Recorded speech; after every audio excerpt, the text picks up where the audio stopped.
Memang ya, kita ini kan masih belajar demokrasi, kira-kira gitu ya. Jadi perlu kesabaran, perlu ketekunan, terus untuk memperbaiki proses. Ini katanya demokrasi itu is an unending process. Kita pernah pergi ke Amerika, ke Kongres, satu rombongan, kita bilang sama mereka, kita datang mau belajar demokrasi. Jawab mereka, kita juga masih belajar katanya. Nah, jadi apa yang kurang itu kita perbaiki, ya. Kita perbaiki terus-menerus, dan ini perlu kesabaran, perlu kontrol juga dari masyarakat madani, dari media pers dan sebagainya.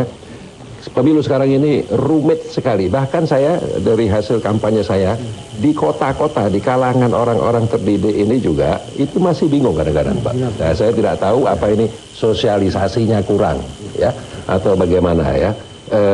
Jadi memang harus nanti kita perbaiki terus ya. Barangkali nanti idealnya. Jadi dengan kata lain, kalau sekarang itu ada keruwetan di dalam sistem pemilu, sebagian dosanya adalah DPR. Betul, ya harus DPR. Kita akui ya. Begini, DPR ini kita bukan malaikat semua ya. Kita mencoba untuk mencari satu malah nggak ada satupun malaikat di situ.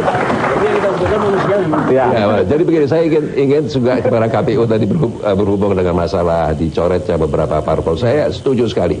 Hukum, apakah hukum itu baik atau buruk, yang ada kita tegakkan, ya. Tetapi sehingga perlu keberanian dari KPK. Apakah nanti kalau ada yang tidak lapor, tidak ada audit, berani nggak untuk menindak kalau dia partai besar atau pemerintah? Adanya peluang dari undang-undang untuk memilih orang per orang, saya khawatirkan itu justru akan mengaburkan demokrasi. Karena kita tidak memilih ide, kita tidak memilih agenda, kita tidak memilih kebijakan, memilih orang. Tidak ada jaminan bahwa orang yang kita pilih itu betul-betul bisa menunaikan janjinya.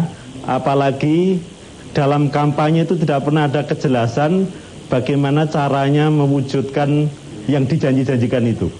Nah, jadi memang ada pilihan-pilihan. Tiap-tiap sistem itu ada kekuatannya, ada kelemahannya, ada untungnya, ada ruginya. Bagi saya, memilih orang itu lebih tepat daripada memilih partai. Karena juga, pertama kali orang yang dicalonkan itu juga yang menentukan, yang merekrut partainya. Ya, seharusnya orang ini juga sudah punya ideologi atau platform yang sama dengan partai. Yang kedua, kalau kita memilih partai, itu konstituen itu tidak jelas siapa wakilnya di DPR, tidak jelas. Tapi kalau orang, itu lebih jelas, itu loh wakil saya. Partai itu kan nggak punya tangan, nggak punya hidung, nggak punya kaki. Orang kan punya itu, ya. Tapi sebetulnya yang ideal itu bukan kalau memilih orang itu sistem distrik. Ya. Kalau seperti yang sekarang ini, satu konstituen itu punya 10 kursi, masih membingungkan. Konstituen kita itu masih berpikir yang mana dari 10 ini wakil saya. Tapi kalau satu sistem distrik, keuntungannya adalah dia tahu persis siapa itu. Dan bagi anggota DPR itu juga sangat menguntungkan karena konstituennya lebih kecil. Dan kalau ada apa-apa, ada satu rancangan undang-undang, dia bisa kembali kepada konstituennya. Bagaimana konstituen? Kita dukung nggak ini rancangan undang-undang? Hari ini saya melihat caleg di lapangan, di rakyat. Mereka menarik hati rakyat dengan membagi sembako, membagi kebutuhan-kebutuhan rakyat. Ini memerlukan sebuah pembodohan bagi rakyat menurut saya, dan membuat jebakan bagi caleg. Anda mau jadi apa jadi caleg kalau ini masih dilakukan di masyarakat, tidak ada pendewasaan politik. Oleh karena itu kepada bapak-bapak yang di depan, apa solusi untuk mengatasi ini? Terima kasih. Ya, sembako, saya sependapat ya. Tapi saya ingin menjelaskan begini. Memang pada tahap ini demokrasi kita itu menurut pandangan saya itu masih pada tahap demokrasi kepala desa. Jadi begini, orang kalau memilih anggota DPR itu langsung berpikir, wah ini kalau saya pilih dia nanti jadi kaya. Kira-kira begitu. Ya, seperti kepala desa kan gitu kan. Kalau jadi kepala desa dia dapat tanah bengkok, maka dia mau kasih sama saya apa? Itu satu. Ini hasil daripada pengalaman saya di kampanye. Tanah bengkok atau bengkok, Pak? Bengkok. Bengkok. Yang kedua, memang dari apa yang saya lihat di kampanye ini, itu masyarakat sekarang ini itu tuntutannya sebetulnya tidak banyak. Tuntutannya masih sangat basic, masih sangat dasar sekali, supaya bisa menyekolahkan anaknya, dapat jaminan kesehatan, harga sembako supaya tidak terlalu tinggi, dan mereka minta yang segera, yang segera begitu ya. Tetapi ini semua tidak membenarkan bahwa kita kemudian membeli suara dengan sembako atau uang. Saya sampaikan kepada masyarakat ya, kalau kita terima sembako atau uang dari caleg, itu berarti Anda sudah menjual suaranya kepada orang itu. Setelah itu goodbye, ya kan? Anda sudah saya kasih, ini tukar antara suara dengan uang atau sembako, selesai. Nah itu yang tidak bisa, yang kita didik kepada masyarakat. Nah, kita gunakan waktu ini untuk janjinya apa kalau gitu. Nanti Pak Abdillah Toha dengan Pak Cahyokumolo dan Pak Yusril mungkin bisa menceritakan. Kalau sebagai dari wakil PAN misalnya. Ya, begini. Jadi kita ini anggota DPR, bukan eksekutif, bukan pemerintah. Kalau kita kampanye memberikan janji-janji spesifik akan bangun jalan, akan bangun danau, akan bangun bohong. Kita ini bukan pemerintah kok. Kita hanya bisa mengatakan kita akan memperjuangkan ini dan itu. Janji saya kepada masyarakat, saya tidak pernah memberikan janji yang spesifik. Hanya 2 janji saya kepada masyarakat. Pertama, saya akan jujur. Tidak akan makan uang rakyat. Yang kedua, saya akan kerja keras dan menggunakan satu ukuran. Apakah itu dalam pembentukan undang-undang, di dalam masalah anggaran maupun pengawasan pemerintah, ukuran yang akan saya pakai apakah tiap langkah saya ini apakah akan membawa lebih dekat kepada perbaikan nasib rakyat. Saya tidak memberikan janji spesifik apapun. Saya bukan pemerintah, anggota DPR. Ya. Begitu Pak. Oke.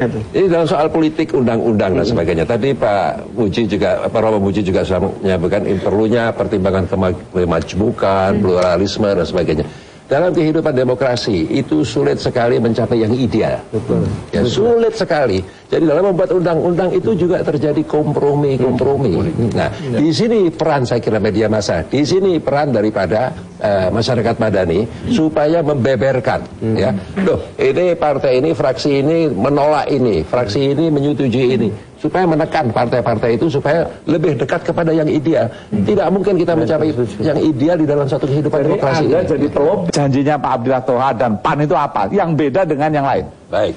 Pertama-tama negara ini mayoritas masih petani. Ya, ada 25,4 juta keluarga petani. Ya, kalau rata-rata 3 orang itu sudah 75 juta atau 100 juta. 84% itu petani gurem. Petani gurem itu memiliki tanah di bawah setengah hektar atau tidak memiliki tanah sebagai petani buruh. Maka tadi disebut oleh Mbak Dani itu, land reform itu penting sekali. Antara lain ya, kalau pemerintah sekarang menaikkan pembelian harga gabah, mayoritas petani nangis. Bukan senang, karena mereka nggak punya tanah. Justru mereka membeli beras bukan tanah. Itu yang pertama. Yang kedua, masalah yang besar di negeri adalah masalah pengangguran. Ada 9,3 juta menurut pemerintah yang menganggur. Ada 30 juta rakyat Indonesia dari tenaga kerja 111 juta itu yang bekerja di bawah 35 jam sehari. Ini harus diatasi segera dengan menciptakan peluang kerja. Antara lain, ya, yang menyelamatkan negeri ini sekarang ini adalah orang-orang yang disebut sebagai kaki lima itu, Mas. Bagaimana membuat jangan kaki lima, sektor-sektor informal itu jangan digusur-gusur, dikejar-kejar.